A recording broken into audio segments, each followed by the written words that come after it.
Welcome to the Danny Clinkscale Reasonably Irreverent podcast. Insightful and witty commentary, probing interviews, and detours from the beaten path. Every once in a while, we have to bring out the big dog. Yeah. Oh, God help us. It's time for Danny Unleashed. Sponsored by Easton Roofing, where integrity matters. Go to eastonroofing.com for more.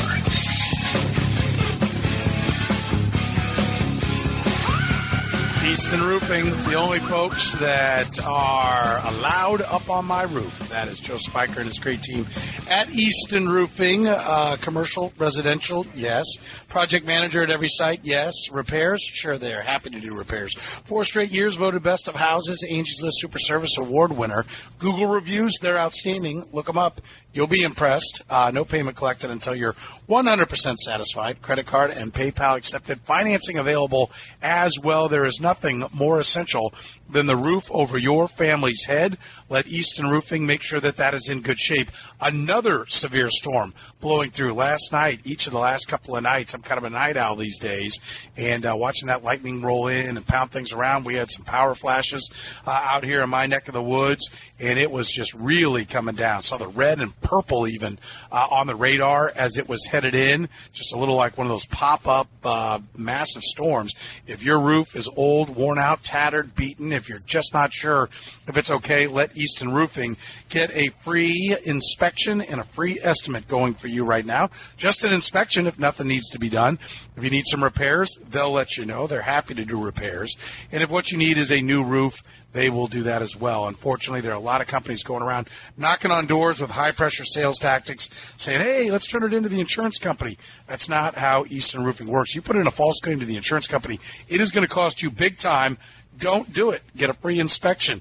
Let Charles or Austin, Chris, Dan, one of the guys, come out and take a look at your roof, get you that free inspection and that free estimate. Call the office at 913-257-5426. Sam shall get you started at 913-257-5426, serving the entire metro, including Topeka, Lawrence. Yes, that's Easton Roofing.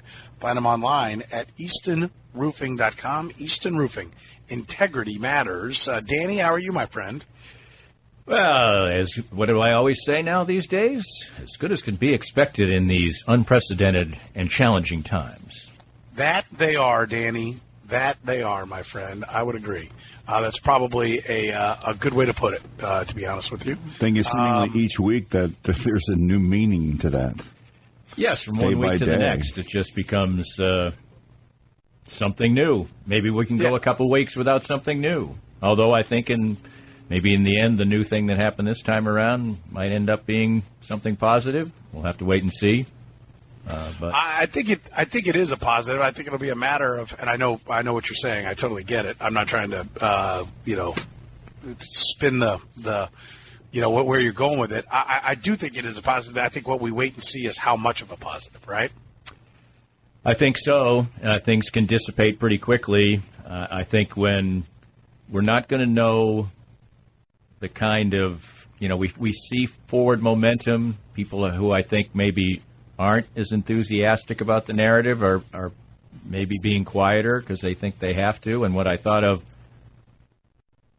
the other day was the fact that I think there are probably some people out there right now who don't necessarily agree with what's going on, and they feel like maybe their voice isn't being heard.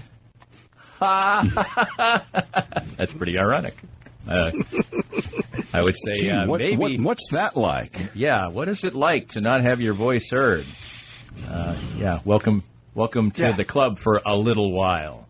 Right, that's kind of the point here, folks. I had, and the other one that was we've heard before, but it got a little bit of run, and to me, kind of quickly got dispatched. But somebody said, when are we going to talk? I got an email like this, like, when are you going to talk about the riots and what they're doing? Well, first of all, the quantity of riots to protest has been amazingly low. Okay, and the gentleman said, what about the damage that's being done to the property and all that? Like, what do you think should be done about that? Well, I think, I think you've got population? Like, are there some people that are bad seeds that are just taking advantage of the fact that the police Yes. are busy and are going in and stealing things? Yes, I have no answer to that. Like, societally, we have issues, right? Like all societies. Yeah, absolutely. Got it. Check. But what I would say is, none of that happens. Like somebody said, it was put to me as a question, like, what should everybody do about that? I said they should quit standing by and watching black people be murdered in the street. That, Right? that- Like if Floyd isn't killed, nobody, and they were talking specifically about the plaza, there are no windows broken on the plaza. Right? Don't let this man die.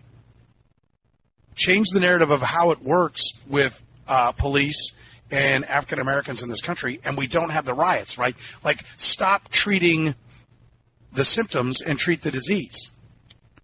Well, the other part is that I think that everybody has to learn in these situations because they haven't been through them in a long time, and so the people who are dealing with them have not dealt with them. And in the case of the police, I think we have seen that they've learned some of their own lessons. And, a group congregating in the street and then not moving is, to me, not an offense in this situation and shouldn't be treated with force. And I think the police came around to that. Are there people who are inciting it on the other side because they brought bricks down there and heaved them or frozen water bottles? Absolutely. It's difficult to be an officer of the law in those situations. Unfortunately, that's the hard part of the job that you signed up for. I mean, if you're just walking the beat every day and nothing's happening, it's a easy job, and it's not an easy job. No, it's not an easy job, and likewise, the thing that I can't listen to right now, and maybe again ever, is, well, the vast majority of the police are good. That you don't get that benefit of the doubt with me right now. Because too many of them stood by, and I think that's why it's important for the other three individuals up in Minneapolis to be charged with serious crimes. Is there are many black police officers, right? I've got a friend. He's a cop in Baltimore, and he is a white cop in Baltimore, married to a black woman, with his children obviously have a heritage of both black and white, right? And so he gets black people yelling at him, like, you don't care, and it's like, I don't care. Like at one time he took out his family photo and showed it to a guy and said, I don't care. This is my family, right? I care. And I know from talking to him the spot that he is in, because there are many police officers that don't want that to happen, but like almost stronger than, I think this is part of the frustration that you feel as, at least the conversations I've had with people as an African American. Like, not only do you have to live in this where if you're not wearing your police uniform, you're going to have people throw insults at you, or some other police officer might stop you as a black cop. But then when you put the uniform on, you've got to then go along with it, because the blue wall exists, and you're supposed to turn your head to this kind of behavior because you're now also supposed to live by a code that says you as a black officer can't go against another police officer. And what I hope happens, one of the things that I hope happens from this, is that with all of the protesting, that blue wall will come down, and wrong will be wrong, and every police officer that is a, quote, good cop will immediately turn them over, and they will not be ostracized by the rest of the police force because they did what was humanly right, what was morally right. Because in the police force, that's not what's tops. What's tops is not going against a cop no matter what he did. That has to change. Yeah, well, the signs today unfortunately aren't positive in that regard. The officers in the Buffalo Police Department that were put on administrative leave without pay, 57 of their fellow officers have resigned in protest of them not getting paid. So we've got some movement still to go on that front. The problem with the few bad apples analogy I have is that people who want to apply it to the police don't want to apply it to the people who are out in the streets. And there are distinctions to be made within even the people who are causing the damage. There are some who went down there with bad intentions. There are some who went down there with good intentions and were pushed because of emotion and circumstance and atmosphere into crossing a line they never would have crossed before. And that group is completely distinct from the huge majority of people who are just out there fighting for some change. And if you choose to not listen to the one group of people because the other group is doing something, you don't want to hear the message.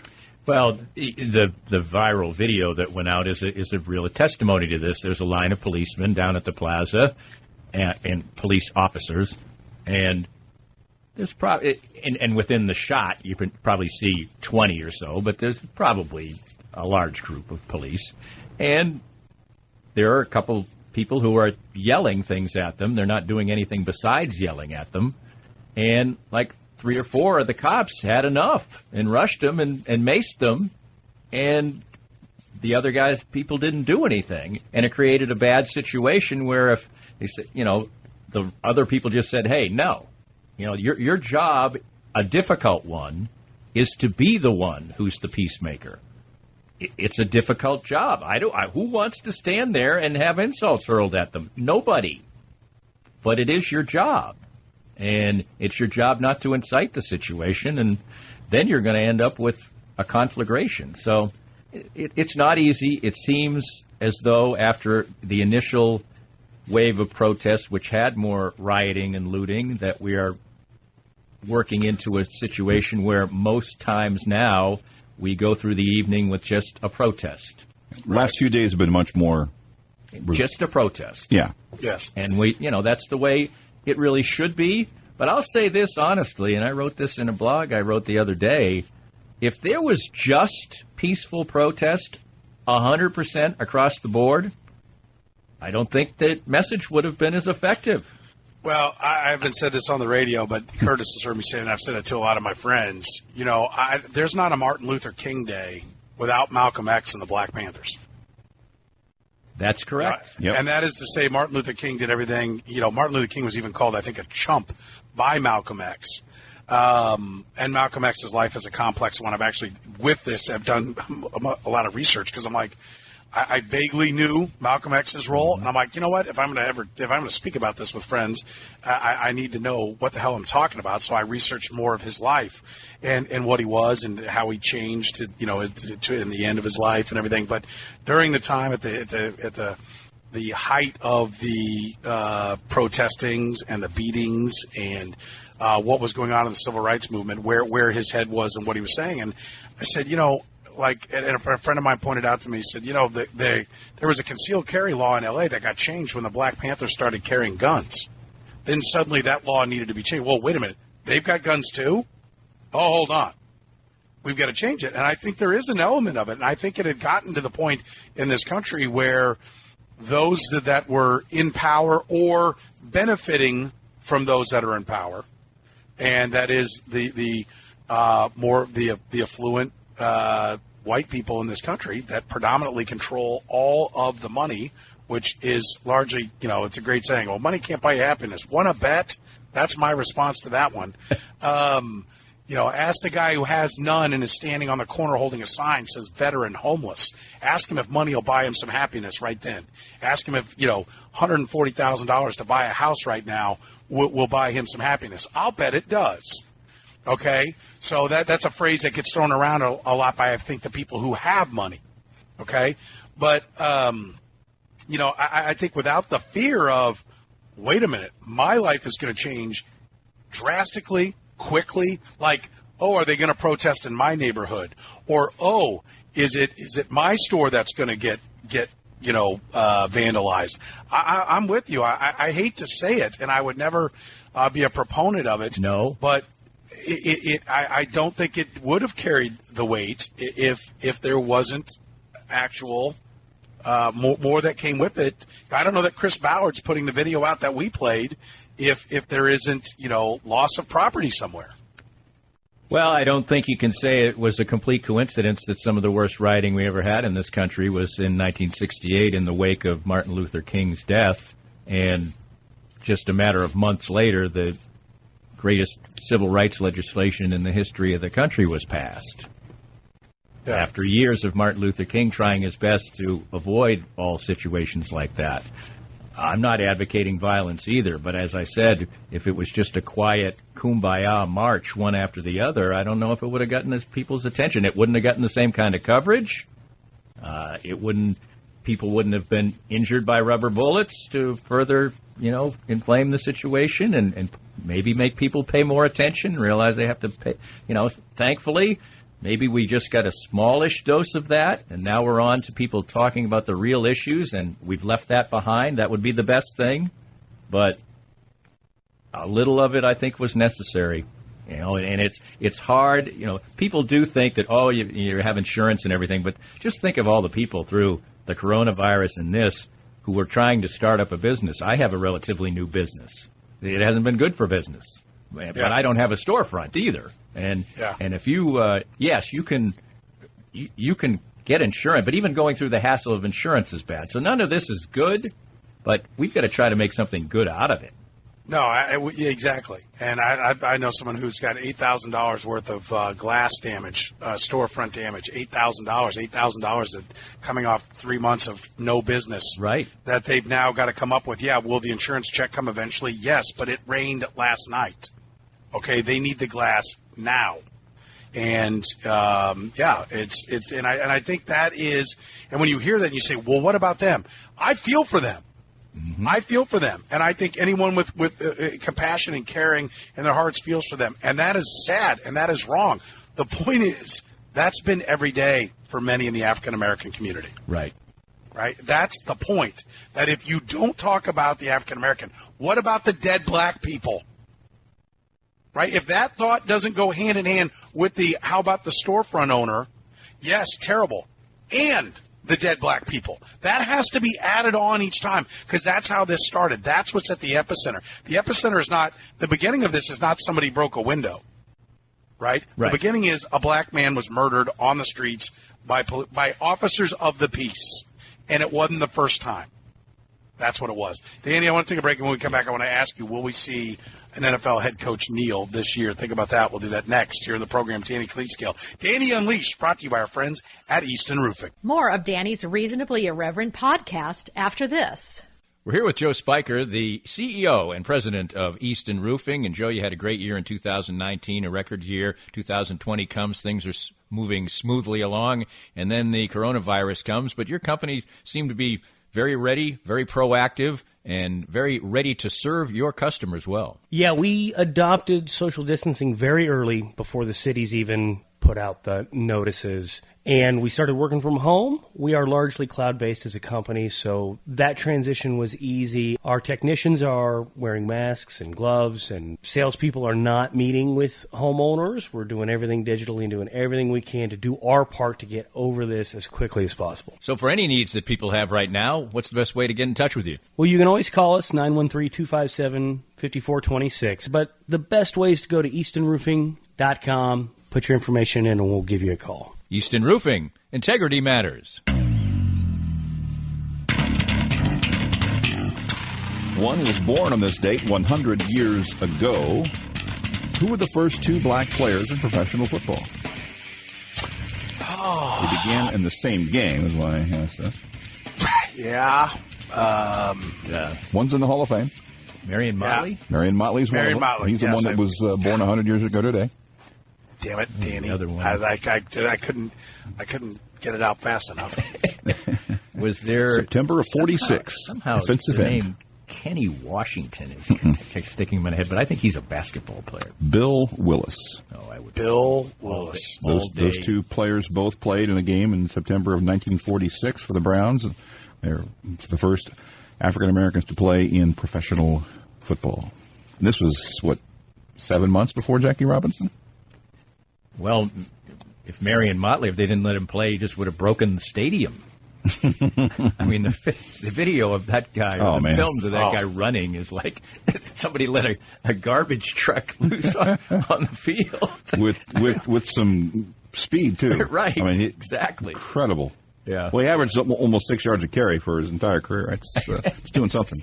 Yeah, no doubt. Playing for Good Sense. Of course, you can get Good Sense on your way home today. Make sure you're part of that loyalty club as well.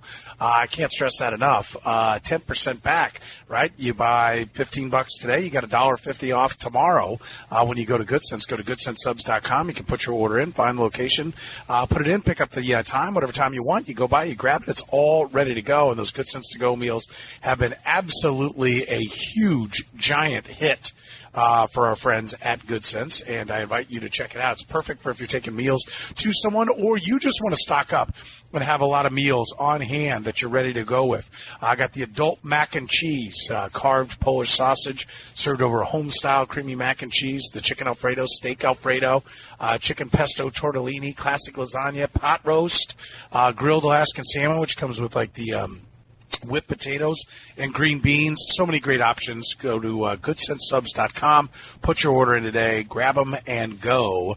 And then all you got to do is heat them up when you are at home. And great things like naked chicken and veggies. If you're like watching your calories, watching your carbs, that's a great place to go. It's Good Sense Subs, goodsensesubs.com. Danny Clinkscale is with us, brought to you by our friends at Easton Roofing. Easton Roofing, Integrity Matters. Find them online at eastonroofing.com. Danny, will we see an NFL head coach kneel this year? I guess I'm going to lean to no, but I certainly think there's a heck of a lot better chance than the last go-round. The one thing that just popped sort of comically, I guess, into my mind was maybe Sean Payton would kneel to provide cover fire for his quarterback. We can get to him in a minute. Yeah. Sounds like you'd like to be unleashed on him. I think that, unfortunately is a little more complicated situation than it's been made. But, I think it's a total reflection of, somebody just seeing the audience that he was being presented to, which was a business audience, a business website. And he just forgot that what he was saying is not going to, people think that they're in a vacuum when just because he was on, Yahoo Business doesn't mean that it's going to get out. So, anyway. Well, I think he was playing to an audience of all white people. Yes. Let's be honest. That's what he was playing to. Oh, and he was looking at white people in the studio or on the Zoom or whatever. He was thinking about white people. He was thinking about rich people. They didn't have him on because he's not rich. Right. They had him on because he's got money, and he thought he was playing to his audience. Right. He's talking to a business audience, business owners. Which are all white in this country, right? That's or at least that's the thought that's going in his mind. Right. You don't consider context. You don't consider timing. Hey, I'm not going to, now maybe he wasn't going to be, thought he was, he's just got to think that it's just what things are really in your mind when you don't have time to think about them. I don't know if he thought he was going to be asked about kneeling, but if going in he was going to put out the terms of the interview, he probably might have said something like, given the timing right here, let's not talk about the kneeling, blah, blah, blah. But somebody asked him about the kneeling. He wasn't thinking about the context of where we are right now, and he answered the question honestly in his mind. Now, has he shown real, asking for forgiveness? I think he has. And I will give him some credit for that. I've seen enough of his teammates who, a couple of them obviously were furious at first, but there are other teammates who I think have come to his defense and said that this isn't really who he is. But it is the way that people naturally think first. So can I unpack something there real quick? Sure. It is who he is. It absolutely is. So that one pisses me off. But it doesn't mean he can't evolve. And it doesn't mean he can't evolve. He might not have evolved in 12 hours. And it also doesn't mean that he's a horrible human being.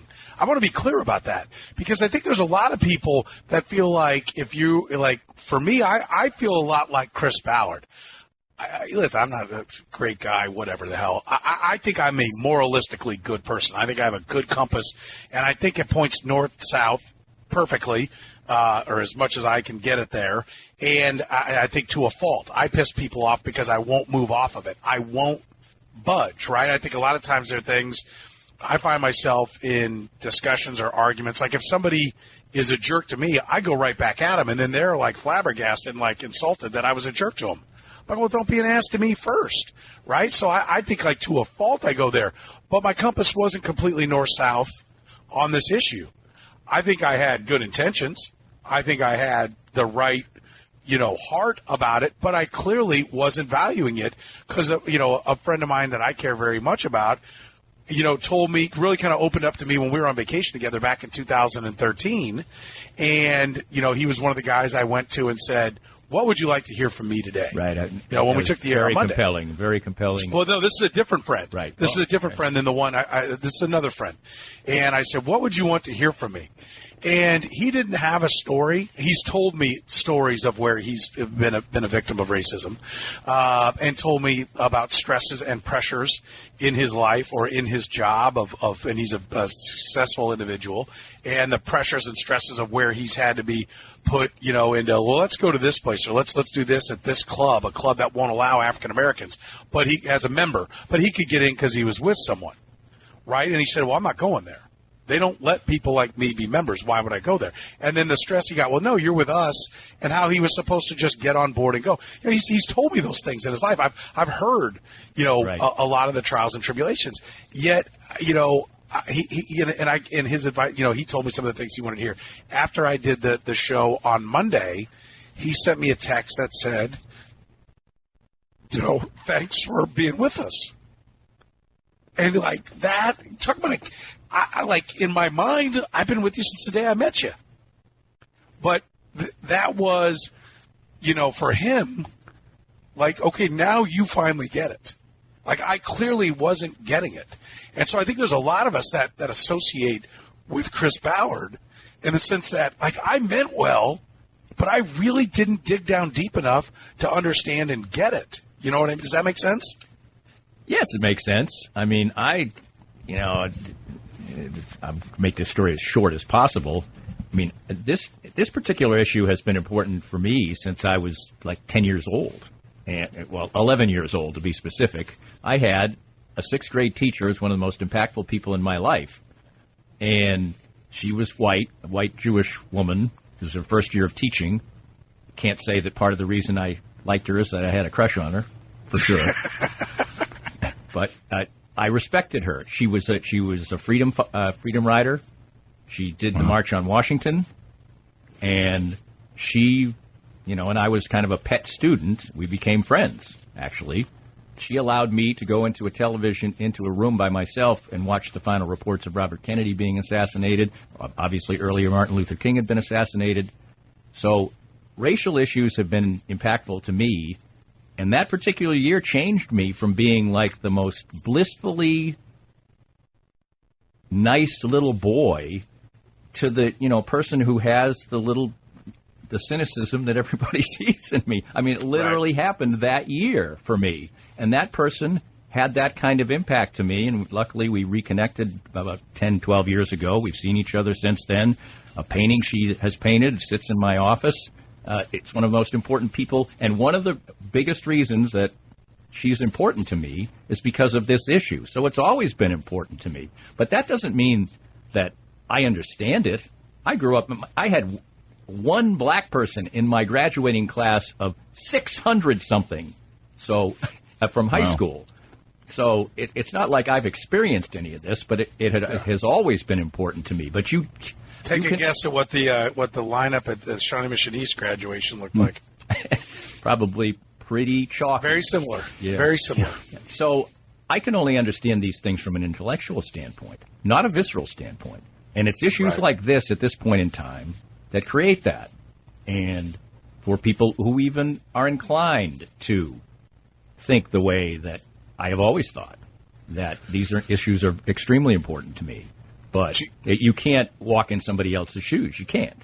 No. Do you? What do you think is going to come from the owners? The players, I thought, put together a great video, and we have it. Let's take a break. We'll come back. Jed wants. I'm just going to say the owners have a real trouble on their hands this time around. Okay, that's all right. And we'll play the video of which Patrick Mahomes and Tyrann Mathieu are prominently featured, and we'll play that next year in the program. More of Danny's Reasonably Irreverent podcast after this. We're here with Joe Spiker, the CEO and president of Easton Roofing. What's the difference at this time of year as we head toward the warmer months for homeowners, and what should they be looking at, coronavirus or not? If you didn't do a good job of home maintenance in the fall, cleaning your gutters out, when we get the spring rains, that can be a real problem. So you want to make sure that you've done a good job on your home maintenance, cleaning your gutters out. We can help with that. I always tell people they never get their roof inspected. They get their furnace inspected once a year, but they never get their roof inspected. And we do the inspection on your roof for free. So you call, you make an appointment, and we'll show up, do the inspection. It's free. You should have your roof looked at once a year. Take advantage of us. And most likely you're fine. And if there's a problem, hopefully we can get out in front of it and save you money in the end. So for any needs that people have right now, what's the best way to get in touch with you? Well, you can always call us, 913-257-5426. But the best way is to go to eastonroofing.com, put your information in, and we'll give you a call. Easton Roofing. Integrity matters. Easton Roofing proudly brings you Danny Unleashed, Danny Clinkscale. You can read his great work at DannyClinkscale.com. It is brought to you by our friends at Easton Roofing. Joe Spiker and his team are the best in the business. 4 straight years voted best of houses. They are following all the guidelines to make sure that you, your family, and, of course, their employees are safe in these extraordinary times. Residential and commercial roofing, no payment accepted until you're 100% satisfied, and PayPal credit cards, they're accepted, as well as financing is available. Talk about Essential. Essential is a roof over your head. The guys and gals at Easton Roofing are providing that for people all over the metro with the storms that keep rolling through. Make sure that your roof is okay. Get a free estimate and or get a free inspection, and then, if necessary, a free estimate as well from Easton Roofing. Joe and his crew can be reached at 913-257-5426. Find them online at eastonroofing.com. Locally owned and operating, serving the entire metro and Topeka and Lawrence. That's Easton Roofing, eastonroofing.com. And just real quick, in keeping with the conversation, today's Kansas City Profiles on my website, the podcast, which is sponsored by Easton Roofing, is about an art initiative which is called Art for Justice 2020 in Kansas City, and 100% of an online art auction, which will begin in July, will go to Black Lives Matter chapter in Kansas City. They are looking for artists and artwork this month, and then what looks like now a virtual art auction will start in July. And as I said, 100% of the proceeds will go to Black Lives Matter. Yeah, keep me up to date on that, because I want to make sure we get some pub out there about that. So that's great to hear, Danny. Nice work on your part, my friend. We were discussing in the last segment the NFL owners. Right?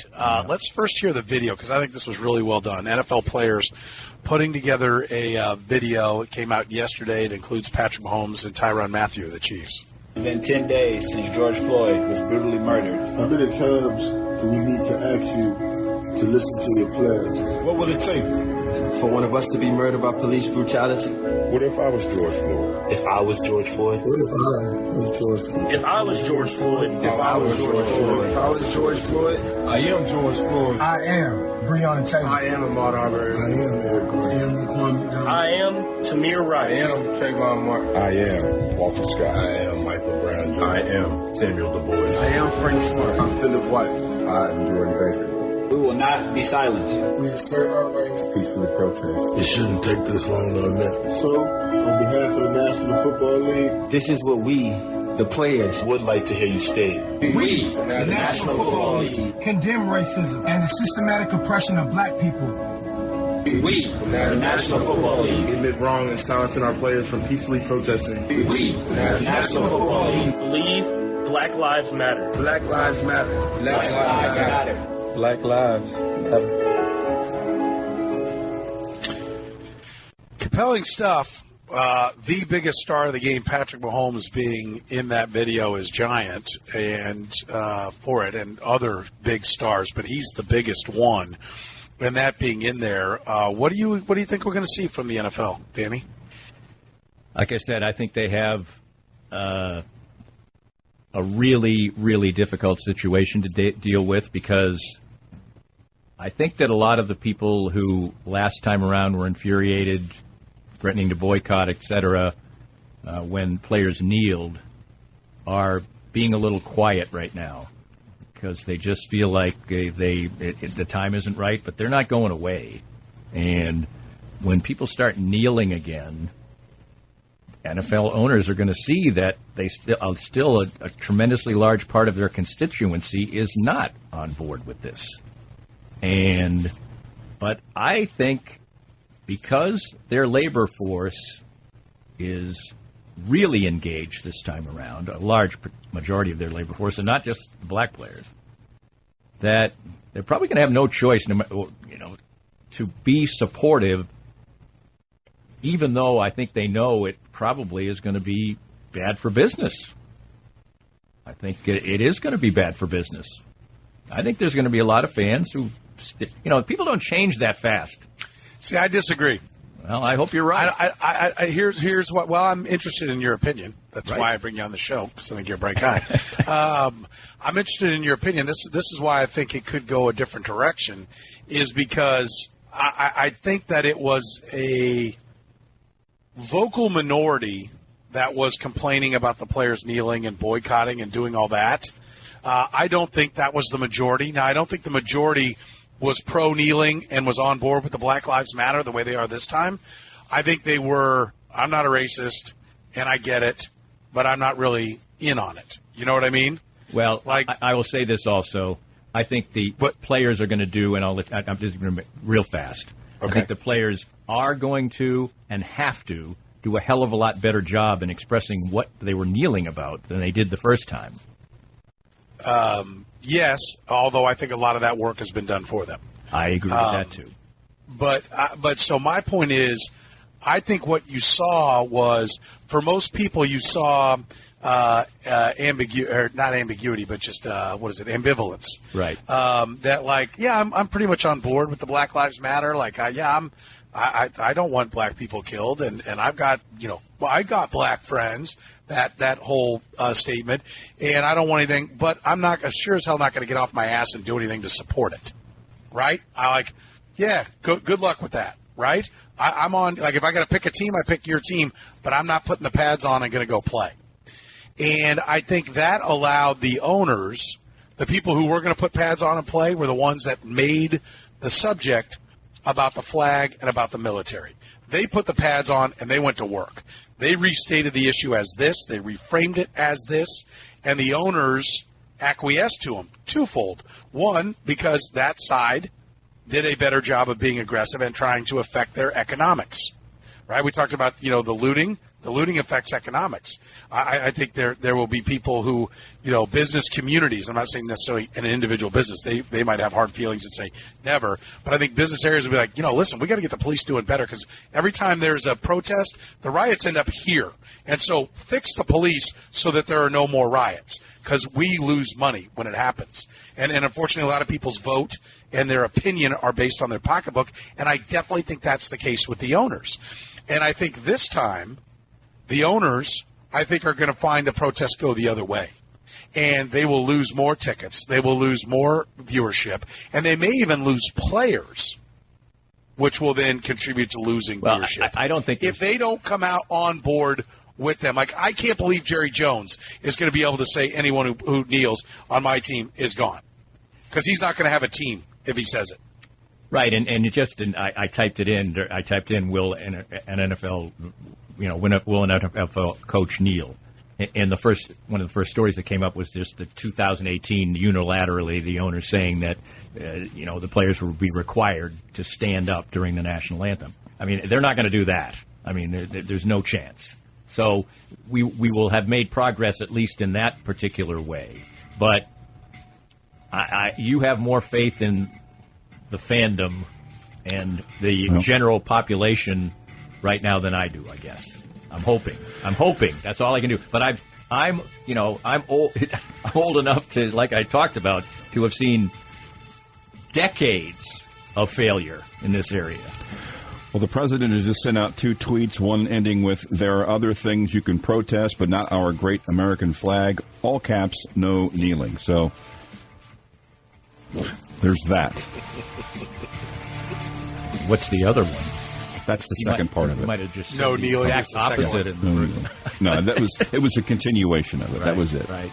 Well, that's That's part of my pessimism. Yeah, but I think that's just galvanizing the side of Black Lives Matter. I think it's just empowering them and strengthening them, and I think that actually will help their cause. Danny, appreciate it, buddy. Thanks. This podcast was made possible by our great sponsors like Easton Roofing, the presenting sponsor of Kansas City Profiles at the Danny Kling Scale Reasonably Irreverent podcast.